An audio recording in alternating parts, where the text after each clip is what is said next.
Okay, yeah, I've been contemplating for a few days now about the madness of society. I sat back and thought about it pretty thorough. I mean, sometimes these thoughts, I revisit them every so many months.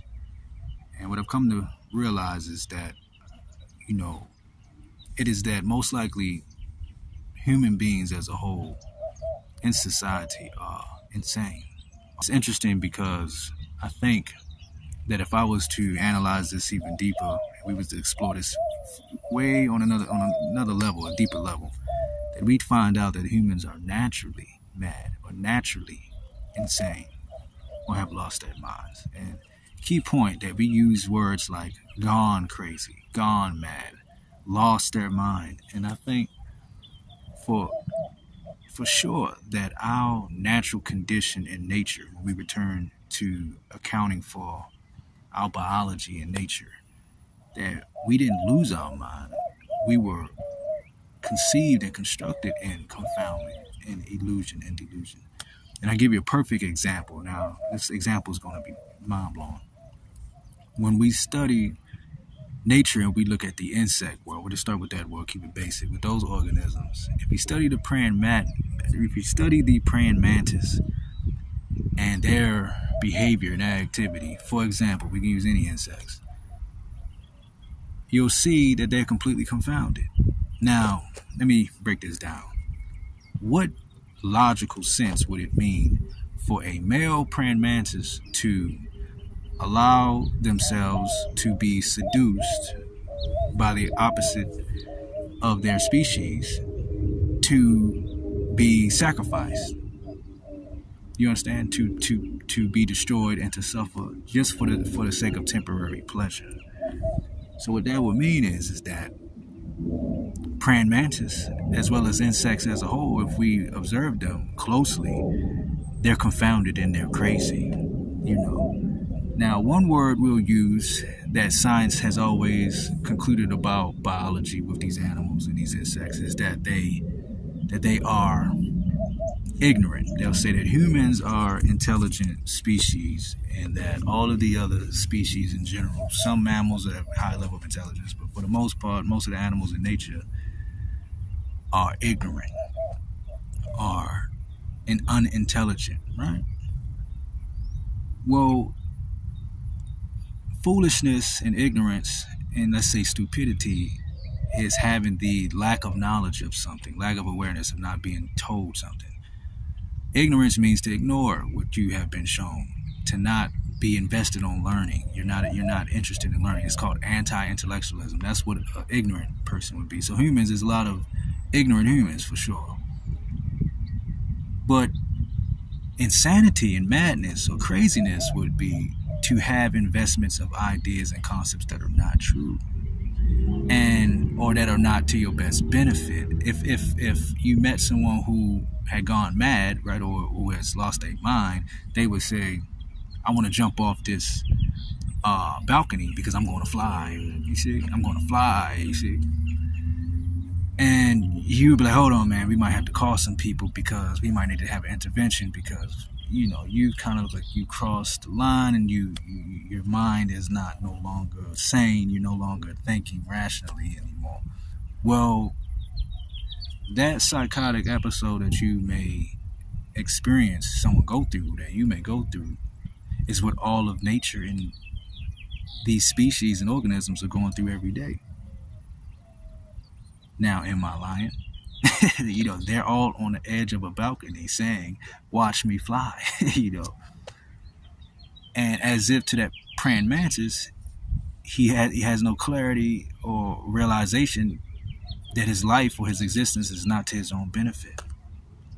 But yet, somehow, those praying mantis, the billions of them that are on this planet, are convinced that they need to be invested, and it's all for their best interest, or best will. That temporary pleasure that they get from the sex act and then becoming food. So parallel the example of that praying mantis with human beings. No need to worry about gender. Forget the gender dynamics of it. Forget the gender dynamics. Because animals throughout all different types of species have different roles for gender. Okay, all gender would conclude with, or the definition of gender would be universally amongst all species would just be the female is the maternal dynamic carrying the eggs. She can be bigger than the males in some species. She can be more beautiful than the males in some species. She can be more aggressive than the males in some species. But what distinctly makes her female is that she carries the eggs inside of her body. She either develops them or she carries them. Now the male is who inseminates those eggs. He can be smaller. He doesn't have to be bigger. He can be more flamboyant and beautiful, like more colorful, more expressive, more dancing. You see this, like, for example, amongst the birds. So one thing that we know for sure, that if it's insects, reptiles, because if you look at the reptile kingdom, the reptile experience in nature for however many billion years, you'll see that they're completely insane. They're nuts. They're sadistic. Like, we had this whole thing in our culture, this society, about narcissists and sociopaths and so on. Is not that exactly what mostly what serpents are? A bunch of manipulative sociopaths? And is that not what nature created? Now, we might have the God. Now, that's another delusion, that madness that humans have, of projecting with the yogis and the sages and holy men that have reached a certain level of enlightenment, called Maya, or the illusion, the madness of projecting our Sankalpa. Sankalpas means imagined idealizations, like your ideas that you would hope and wish reality to be, but not that reality actually is that.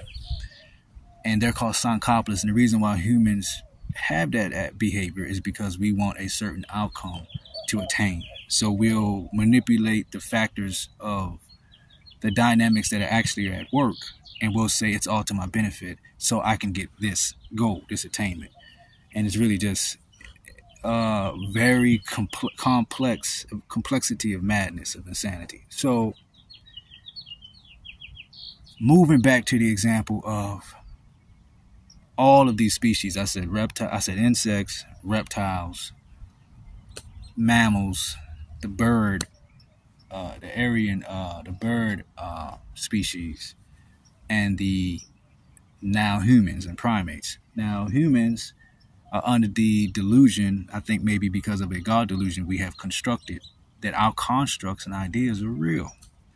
And the assumption that the root foundation principle of what we're existing in is for our best benefit, or is for our enjoyment or pleasure.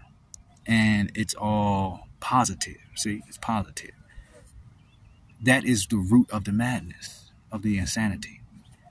And I would have to ask anyone who would object to that truth, would it not be insane for the praying mantis to idealize his existence as positive or ideal? Just because he might have, I believe it's like 1 minute, literally like 30 seconds of sex or copulating with the female praying mantis. I would ask anybody that is invested in using logic, would it be worth that 30 seconds of pleasure for a whole life of misery and pain, to the point of a quick death and become food for the very entity that you have been seduced by? So swap genders around, it doesn't matter. Use whatever species you want for that example, but apply all of those things in nature to humans. So speaking about insanity and madness, this is why the sages and the yogis, what we call sadhu and holy men of the East in an ancient world, doesn't matter what culture from, doesn't matter what continent, the most enlightened of those cultures, they always have concluded that humans are completely mad and insane. And they say this because humans are under a delusion, layers of delusions and constructs that take them away from the original truth that actually is the foundation of what we are experiencing. And the conclusion and summary of that truth, which would be philosophy, is that all of existence for the higher truth, not the lower truths, the higher truth, is the conclusion is that all of the material world this 3D physical material world can be defined as suffering. That the material world is suffering, beginning, middle, and end. But humans have created constructs from as far as God delusions, and they have redirected or dissociated themselves from the true supreme God, which would be beyond any conceptualizations, and trying to put it in a box and say it's good or say it's evil or this, or that it has this, that it has an agenda, or that it's a he or a she. The yogis say that the supreme is absolute. So if you want to reach that, you can only do that through a transcendental outlet. You can't experience it through the material and 3D experience as a human being. You're going to be deluded by your ego. So what we have done is constructed deities and paradigms that are integrated with our human affairs and our human experience, and we have an agenda then. So it's like we're saying God is a fan of this sports team, of that team versus that team. You see, and he's putting a bet on that team versus that team. And when we do that, we pervert the actual reality and our perception of what we're experiencing. So the yogis concluded in all of their holy texts that this material world is suffering. In the East, in the Sanskrit, they call it dukkha. Now, suffering being the bottom line, bigger reality of the material world, humans have created delusions to validate the experience of the pleasure. They don't look at the outcome and the end of the pleasure, but they just create constructs and paradigms to attain that pleasure. Now, just like nature has deluded and put the praying mantis under a spell for its own detriment, its own demise, apply that same vulnerability and innate madness and insanity in the praying mantis and the insect world to humans, where it's not much difference. It's procreation, consumption, and destruction. Those are the major elements to the organism's life. You can go all the way down to microorganisms to bigger organisms like us. It's really fundamental. We're having sex, we're eating, and then we're killing other animals to eat them. That's all that's going on. So what the sages and yogis gave as an antidote or as a remedy to this illness of insanity and madness is what the West has received, called meditation, called dhyana, but meditation. But we have to understand that what meditation actually would be is not you doing anything other than removing yourself from the delusions. So anything within the timelines of time, space, and matter that you conceptualize as Sankalpa, remember, is a projection of illusion of some type of path to attain your pleasure. Sankalpa, dreams, aspiration, goals. Meditation would be not to meditate on those things, but to burn up those desires and sankalpas and come into the now, the reality. Not anything within the variables and diversity of paths and narratives and constructs that you can create to conspire, create a conspiracy about where you're going and where some deity is taking you. You see? Meditation is just being with that supreme consciousness now. To let go of the snare of what the East calls Maya, which is the madness of humans, the insanity of human beings, letting that go and being resolved and content with what is. Therefore, you're taking a preventive measure. Unlike the praying mantis, he's a fool. Remember, he's mad, he's insane.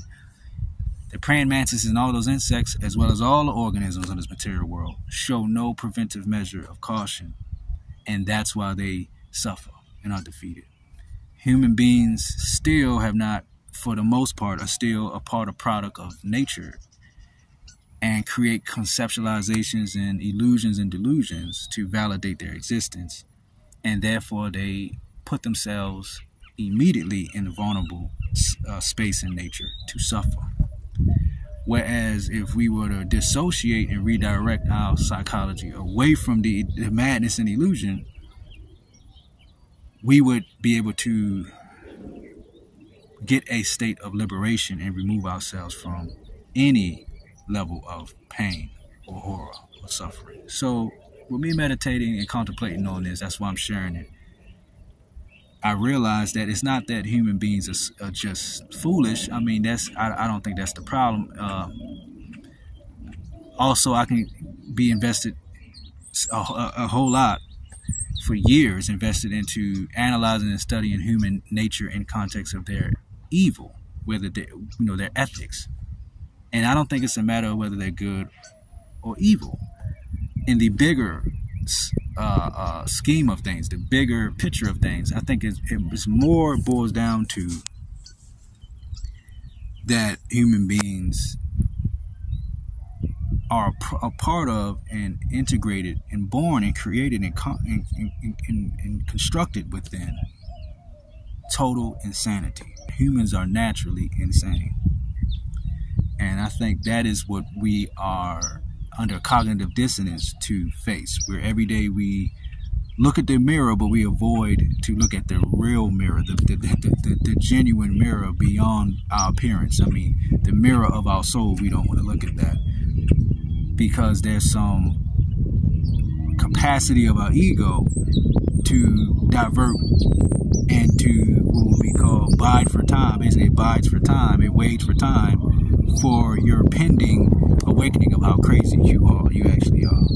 And I think all humans are doing this every day, because why we have, just like the praying mantis, a itch and a chain of bondage of hunger and sexual desire that leads us to the fishing rod of our delusion to destroy us. And so that's what my perception of society and humans is, based on the highest presented philosophy and truths, but contemplating on it. And it made me realize that, yes, I'll say it one last time, human beings are insane. And if you want to know what's going wrong in the world, humans, just like animals, are mad and are insane. So that's the truth.